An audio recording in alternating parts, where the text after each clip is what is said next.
किसने कहा कि चमत्कार नहीं होते? जरा मुझे करीब से देखो। नमस्कार, जय हिंद। आज हम लोग विज्ञान के बारे में कुछ विशेष जानकारी प्राप्त करेंगे। मैं आशा करता हूं कि आप लोगों को अच्छी जानकारी मिलेगी और बिल्कुल नए अंदाज में पढ़ेंगे। तो चलिए आइए शुरू करते हैं क्लास। विज्ञान अर्थात साइंस, विशिष्ट ज्ञान को ही विज्ञान कहते हैं। Special knowledge is called science. तो ज्ञान और विज्ञान, अब देखिए विज्ञान अर्थात साइंस, सत्य का खोज ही विज्ञान कहलाता है। Searching of reality, searching of is science. अब ज्ञान क्या है? सत्य का अनुभव, फीलिंग ऑफ रियलिटी।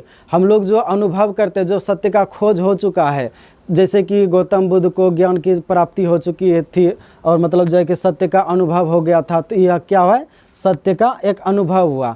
और सर्चिंग ऑफ रियलिटी, सत्य का जो खोज होता है उसे विज्ञान कहते हैं।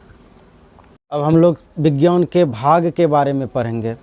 तो वैसे विज्ञान को दो भागों में बांटा गया है, एक तो सत्य विज्ञान, एक छद्म विज्ञान। सत्य विज्ञान अर्थात रियल साइंस, छद्म विज्ञान अर्थात स्यूडो साइंस। तो सत्य विज्ञान किसे कहेंगे? वैसा विज्ञान जो सिद्धांत पर आधारित हो, वैसा विज्ञान जो सिद्धांत पर आधारित हो। और छद्म विज्ञान किसे कहेंगे? वैसा विज्ञान जो अवधारणा पर आधारित हो, अर्थात पैराडिग्म पर आधारित हो। तो सिद्धांत किसे कहेंगे? अपरिवर्तनशील सत्य को सिद्धांत कहेंगे, अर्थात अनचेंज रियलिटी को हम लोग सिद्धांत, थ्योरी कहेंगे। उसके बाद पैराडिग्म किसे कहेंगे?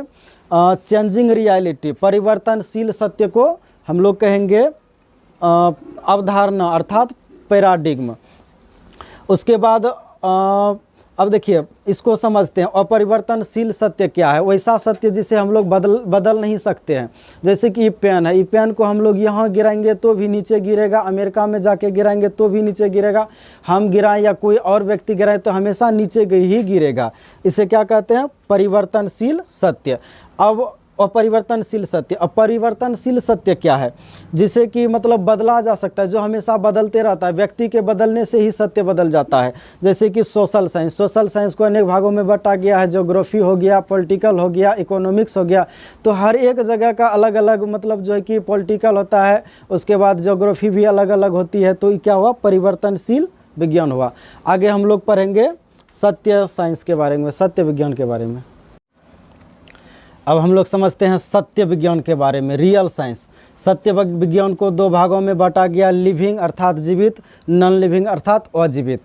अब लिविंग को किसे कहते हैं? बायोलॉजिकल साइंस, जैविक विज्ञान को कहते हैं जीवित अर्थात लिविंग। उसके बाद नॉन लिविंग, फिजिकल साइंस, भौतिक विज्ञान को कहते हैं नॉन लिविंग। तो बायोलॉजिकल साइंस को क्या भागों में बांटा गया? दो भागों में बांटा गया।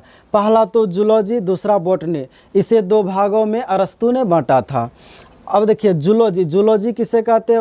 वैसे विज्ञान के भाग जिसके अंतर्गत केवल जीव को रखा गया है, जैसे मनुष्य, बकरी, कुत्ता, बिल्ली, सब जो है कि रखा गया। जूलॉजी के अंतर्गत बॉटनी, इसके अंतर्गत केवल पेड़ पौधे को रखा गया है। अब फिजिकल साइंस को भी दो भागों में बांटा गया, एक फिजिक्स, एक केमिस्ट्री अर्थात भौतिकी और रसायन शास्त्र। तो ये था आज की जानकारी। आशा करता हूँ कि आप लोगों की ये वीडियो अच्छी लगी होगी। अगर अच्छी लगी हो तो कमेंट में बताएं और अगला किस चीज़ पर वीडियो बनाएं, आप अपना सुझाव दें। धन्यवाद।